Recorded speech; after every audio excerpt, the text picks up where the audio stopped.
اور اکرم فرماتے کہ پروردگار میں عاجز ہوں آپ کی عبادت اور بندگی سے، میں عاجز ہوں جو آپ کے لیے حمد و ثنا بجا لاؤں۔ عرفناک کا حق کا معرفت کا ما عبدنا کا حق کا عبادت کا، پروردگار میں آپ کی عبادت بجا لانے سے عاجز ہوں۔ میں کون ہو سکتا ہوں آپ کے حمد و ثنا بجا؟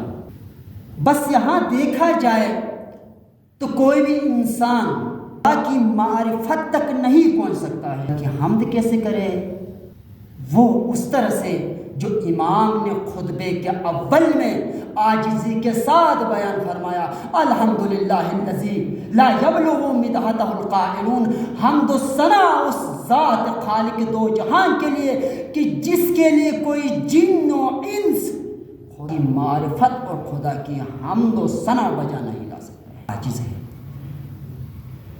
جعفر صادق علیہ السلام فرماتے کہ پروردگار عالم نے حضرت موسیٰ علیہ السلام پر وحی نازل کی، موسیٰ میرے لیے شکر بجا لاؤ۔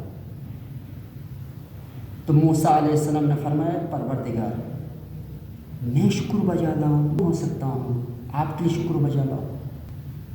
آپ کی شکر کے لیے اگر میں شکر ادا کروں تو یہ خود شکر ایک نعمت ہے، کیوں؟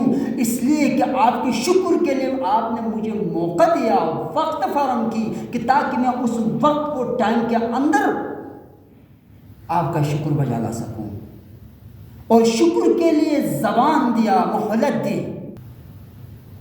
پروردگار عالم نے فرمایا یا موسیٰ الآن شکرتنی، اے موسیٰ ابھی تم نے میرا شکر بجا لایا۔ کیوں؟ یہ شکر بجا نہ لانا، یہ اظہار عاجزی کرنا، یہ شکر ہے۔